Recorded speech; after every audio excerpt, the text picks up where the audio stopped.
Welcome to Jersey Matters. I'm Larry Mendte. We come to you this week from Willingboro, New Jersey, and the district office of Congressman Andy Kim. Today, he is meeting with constituents to talk about the rising cost of prescription drugs. We will talk to him right afterwards. Also on today's show, we had an election this week, and we will have a recap of the winners and the losers, and some surprising advice from AAA about what to do if you encounter a deer in the road. And now our interview with Congressman Andy Kim, a Democratic congressman from the 3rd District in New Jersey, which is Ocean County and Burlington County. As always, thank you so much for doing this. I appreciate it. Thank you for being here.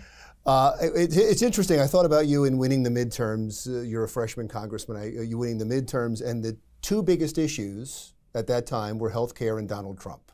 And here we are going towards another election, and the two biggest issues, once again, are health care and Donald Trump. I'm going to hold off talking about Donald Trump for a little bit. I'll bring it up at the end. But I do want to talk about health care, and I know that's one of your primary issues. That's right. In this environment, can you get something done?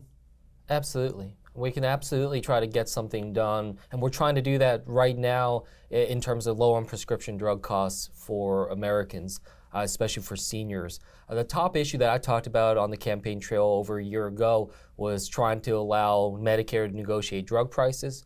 Right now they're not, and that's why seniors have to pay so much. I'm hearing from people that have to pay $500 up to $1,000 out of pocket every month. This is an issue that both sides of the aisle have talked about. President Trump, when he was a candidate, endorsed the idea of Medicare negotiating drug prices. Right now we have a bill in Congress, H.R. 3, which is trying to lower those costs. And I also have another bill that's trying to be able to make sure that seniors can afford their Medicare, especially low-income seniors. This is our biggest bill that I've introduced so far. These are some tangible things that I think can actually get signed into law, even during an era of divided government. And that's what the American people are asking for us to do. Now, you aren't on any of the impeachment inquiry committees. That's right. And I'm sure you're happy about that you're not on one of those Well, committees. I'm on committees that are dealing with tangible issues in our district, like the Armed Services Committee, looking out for our joint base and our national security, and the Small Business Committee, looking out for our main streets here, our Jersey Shore businesses, and these are some tangible ways that I can make an impact. And that's what I wanted to get at. There's a lot of work being done. We don't always hear about it. There's a lot of work being done on Capitol Hill. The problem is, once you get through your committee, once the bill gets through your committee, it still has to go through that gambit. It still has to go through that divisive gambit. And it would seem from an outsider that there's a little hope that much is going to get done once it comes out of your committee. I know you have the best of intentions, but you're looking down the road. Do you see a path forward for this bill? I do see a path forward. I mean, I've seen us be able to take steps forward. We've been able to pass a good amount of legislation, certainly through the House, and there have been legislation that's gone into all the way through the Senate into law. A lot of work that we've done for veterans, a lot of issues that we're trying to deal with to be able to help support our veterans, our military. These are things that we are making progress on. And I'm proud to be on two committees that are particularly bipartisan, ones that are getting votes on the House floor and moved over to the Senate. So I know the news headlines don't always linger on those types of bills, but I do want to stress that things are getting done. There's certainly a lot more that needs to get done, and I get really frustrated that oftentimes that hyper-partisanship is really derailing our ability to focus in on where the rubber hits the road. But I really want to make sure that we do everything we can to be able to continue to deliver for the American people. Let's talk about your prescription health care bill. As I understand it, the primary focus would be allowing the government to get in and negotiate prices? That's right. It's trying to make sure that we can lower prices. For instance, when insulin costs are doubling since 2012, when the underlying formula hasn't changed since the 1920s, these are the types of things that we need to make sure we're able to deliver for the American people and get those costs under control. Every time somebody hears about the government intruding in something like that, they get a little bit concerned. This is just about negotiating the same way that anybody else can negotiate when it comes to insurance companies, for instance. If you have an employer-based insurance company, they are negotiating with pharmaceutical companies for the costs that you pay. And this is specifically for Medicare, so you're already a stakeholder.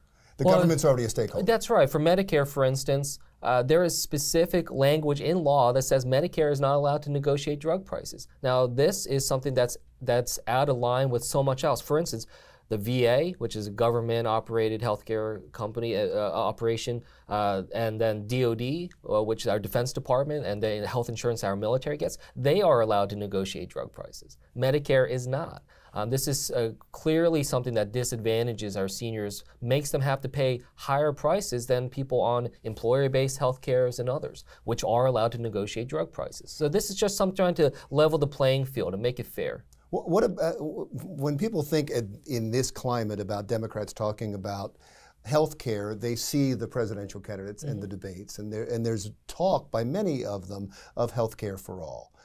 How do you stand on health care for all? Well, I'm somebody that believes that we want to have a country where everyone in this country has health care, right? I misphrased it. Health care for all, everybody's for, I understand that. I mean Medicare for all. Yeah, so for me, I've been doing my own research and what I'll tell you, I've studied over 30 countries that do have health care for all of their citizens.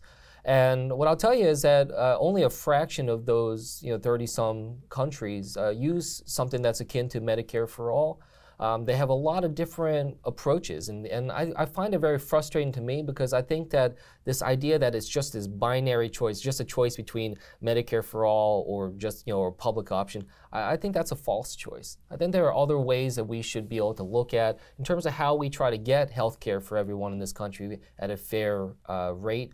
And I want to be able to explore some of those other options. So that's something that I've been digging into. You hear Elizabeth Warren and Joe Biden's plan, is that too expensive? Well, well, for me, it's not even just about the cost issues. It's about how do we implement this. Okay. How do we implement a healthcare change with the magnitudes that they're talking about?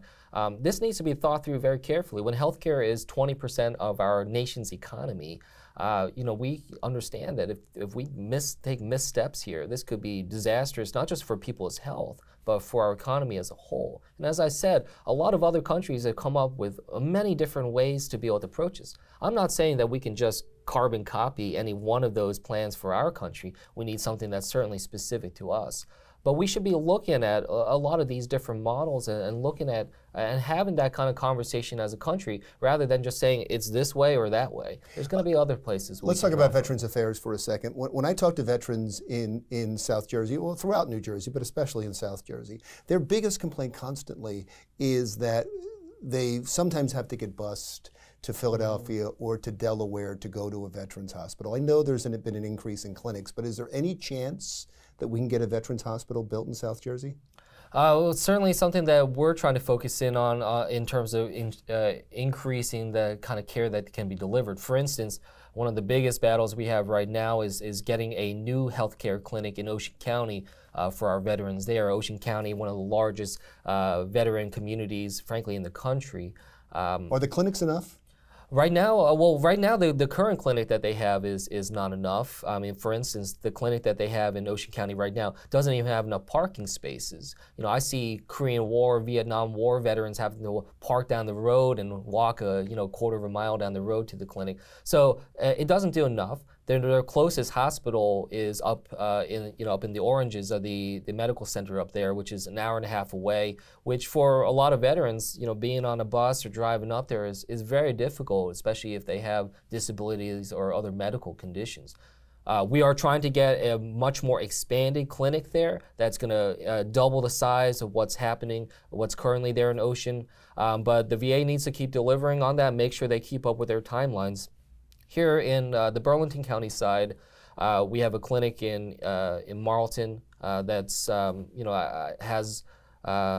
that certainly is trying to find other ways to be able to make sure that they're engaging with veterans, like telehealth and other things like that. But look, it sounds like hospitals aren't going to happen. It sounds like a hospital is not going to happen. Maybe it's not. It's not something that's being discussed right now within VA leadership. But like I said, we're trying to find every way that we can to be able to make sure that our veterans have the care that they need, and I'm going to do everything I can to make sure that they get it.